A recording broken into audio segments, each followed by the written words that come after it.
Assalamualaikum warahmatullahi wabarakatuh. Halo teman-teman semuanya, apa kabarnya hari ini? Semoga dalam keadaan sehat walafiat ya. Kembali lagi dengan vlog harian saya teman-teman. Dan kali ini kita sharing kegiatan di warung sembako. Dan kali ini saya mau sharing beberapa penipuan ya, beberapa hal tentang penipuan di warung sembako ataupun di rumah atau di mana saja ya. Sekarang penipuan tuh marak di mana-mana ya, entah itu melalui HP ataupun melalui lain-lainnya ya. Sekarang tuh banyak banget penipuan online. Saya pun tadi mengalami hal ini teman-teman. Awalnya ada nomor yang tak dikenal menelepon ke telepon biasa dan saya angkat ya gitu ya. Dan orangnya itu menanyakan apakah ini nomor ibu gitu ya, dan ibu beralamat di sini seperti itu ya, alamatnya betul, namanya betul, dan mengatakan bahwa saya itu punya usaha UMKM gitu ya, UMKM, usaha mandiri gitu ya teman-teman, seperti itu.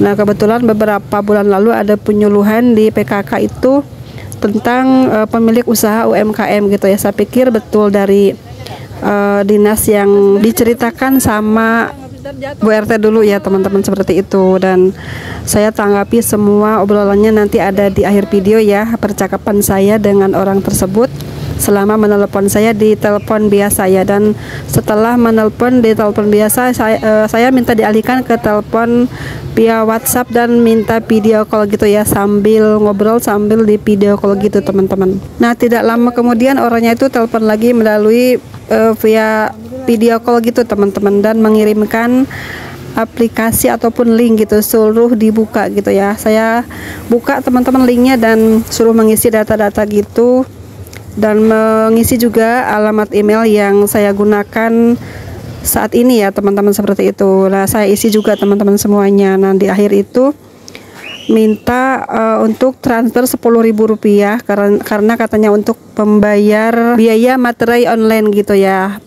Bilangnya itu suruh transfer ke nomor rekening sekian, karena saya kebetulan tidak punya aplikasi ataupun tidak punya m-banking ya, karena saya hapus-hapusin semuanya seperti itu ya.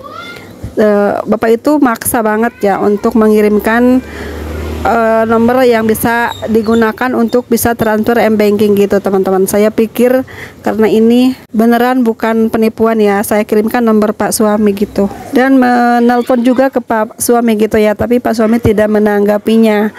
Setelah zuhur Pak suami pulang ke rumah dan saya cerita seperti itu ya. Saya suruh Pak suami itu mengangkat telepon orang itu karena ini dari dinas pajak gitu ya, mau ngurus-ngurus gitu ya teman-teman.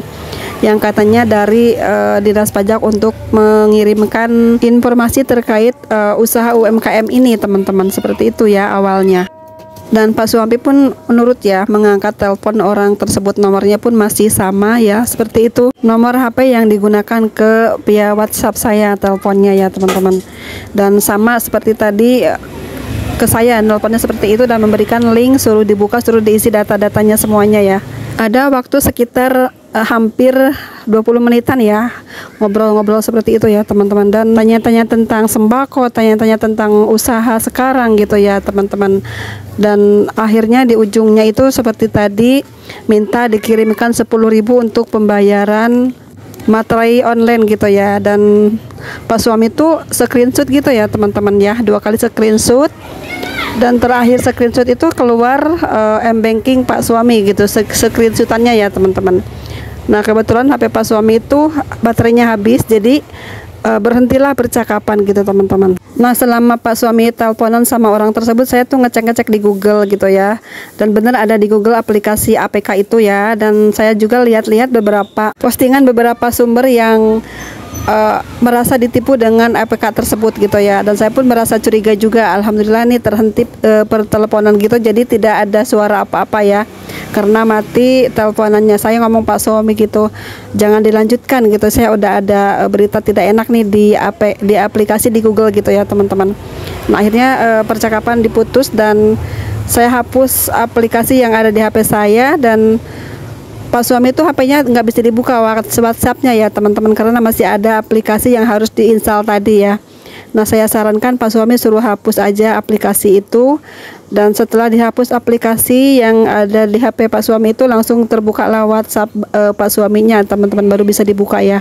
Nah, mungkin jika Pak suami itu bayar 10.000 tadi, mungkin semuanya akan diretas gitu ya. Semua yang ada di HP Pak suami itu bisa dibuka gitu ya teman-teman, karena melalui pembayaran yang tadi bilang 10.000 itu untuk membuka semua data-data kita yang ada di HP yang kita gunakan, info-info penting yang ada di Google gitu ya, ada di email HP itu ya teman-teman, seperti itu. Nah, ini ternyata bukan penipuan baru ya, udah beberapa tahun ada penipuan seperti ini, namun saya baru kali ini sadar bahwa perpajakan pun sekarang tuh ada penipuannya juga ya, ada oknum-oknum yang menyalahgunakan nama pajak negara tersebut gitu teman-teman.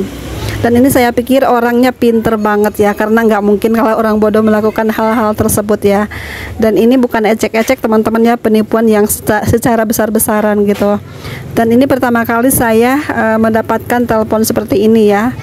Saya percaya karena mereka tuh kenal saya gitu, kenal saya dan kenal juga usaha saya dan kenal juga alamat saya ya. Saya pikir ini dari RT data-datanya gitu teman-teman, ternyata bukannya. Ini modus penipuan yang benar-benar harus kita waspadai ya teman-teman. Ini sekedar info aja, mungkin yang teman-teman sharing juga jika ada yang pernah menerima seperti ini ya, telepon ataupun mungkin pernah tertipu atau apa ya, silakan di kolom komentar tulis saja. Dan ini untuk teman-teman yang belum, hati-hati ya, harap hati-hati, jangan sembarangan terima telepon yang tidak ada namanya ataupun mengatasnamakan Dirjen Pajak atau apa ya, jangan dipercaya ya, karena udah ada link yang resminya ya teman-teman untuk pembayaran pajak ataupun mendapatkan info apapun dari pajak itu ada situs resminya ya. Nah, ini modus penipuan ini di atas namakan Dirjen Pajak. Ayo, terdapat juga beberapa modus penipuan lain yang selama ini berkembang di masyarakat ya. Di antaranya itu phishing situs resmi DJP dan pengiriman file berekstensi APK lewat WhatsApp ataupun email gitu teman-teman. Harap hati-hati jika mendapatkan hal seperti itu ya. Dan apabila teman-teman menerima pesan yang memuat tautan selain berakhiran dengan pajak.go.id, harap diabaikan saja, karena DJP tidak pernah mengirimkan tautan situs selain berakhiran dengan pajak.go.id gitu teman-teman ya. Nah, seperti itu ya teman-teman ceritanya saat saya mau kena tipu online gitu ya. Harap hati-hati. Bagaimanapun kita sewaspada apapun, mungkin kita bisa juga lagi lengah atau apa ya teman-teman, harus hati-hati, tetap waspada. Nah, ini berikut ada percakapan di awal sebelum saya video call sama penipu tersebut ya. Semoga ini bermanfaat ya untuk videonya dan menjadi apa namanya keberhati-hatian lagi ya, lebih waspada lagi kita semuanya ya dalam bentuk apapun penipuan, terutama di penipuan online ini ya. Oke, sekian dulu videonya. Terima kasih sudah menonton ya. Assalamualaikum warahmatullahi wabarakatuh. Data Ibu itu sudah tercantum untuk NIK dan juga NPWP Ibu. Tetapi di sini Ibu tidak mencantumkan untuk alamat email yang aktif Ibu yang bisa kami hubungi. Oh, alamat emailnya harus sekarang ya, diinfokan ya. Ya, di sini Ibu untuk transisian atau pengupdatean data itu hanya bisa dilakukan oleh Ibu. Kami di sini hanya membantu mengarahkan saja supaya kedepannya Ibu bisa melakukannya secara sendiri Ibu. Jadi di sini Ibu saya jelaskan dan saya tegaskan Ibu, kami di sini tidak meminta biaya apapun dari Ibu. Kami di sini tidak meminta kode verifikasi email ataupun kode OTP SMS Ibu. Jadi di sini tugas kami hanya mengarahkan Ibu supaya kedepannya Ibu bisa melakukannya secara mandiri Ya, seperti itu. Keuntungannya dari survei itu untuk apa Pak ya, ke depannya? Maaf. Nah, kedepannya ini Ibu untuk data Ibu atau usaha perorangan yang lain juga atau usaha UMKM itu akan diberi dana bantuan sosial Ibu dari Kementerian Keuangan kita. Maka dari itu di sini untuk usaha perorangan yang masih aktif itu dilakukan untuk mengisi seluruh datanya Ibu, seperti itu. Oh, begitu ya. Untuk Ya, emailnya harus sekarang kemana ya Mas? Apa melalui Bapak sekarang ini atau bagaimana? Ya, untuk alamat emailnya Ibu bisa mendaftarkan sendiri di sistem perpajakan. Untuk caranya nanti akan saya bantu Ibu, dikarenakan untuk sistem perpajakan itu hanya bisa diakses oleh Ibu sendiri. Kami di sini tidak berwenang untuk melakukan penghentian dari data Ibu, dikarenakan itu data pribadi Ibu. Di sini kami hanya mengarahkan saja Ibu, bisa? Ya.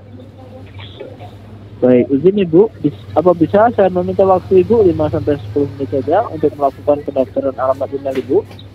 Iya. Baik, izin Ibu, di sini untuk nomor Ibu ini terhubung dengan via WhatsApp atau tidak Ibu, supaya kita lebih mudah untuk berkomunikasi? Iya, dengan WhatsApp. Baik, kalau begitu nanti akan saya hubungi kembali Bu melalui via WhatsApp supaya kita lebih mudah untuk berkomunikasi ya Ibu. Iya, iya. Baik, terima kasih Bu. Mohon maaf sudah mengganggu waktunya. Selamat siang. Iya, iya.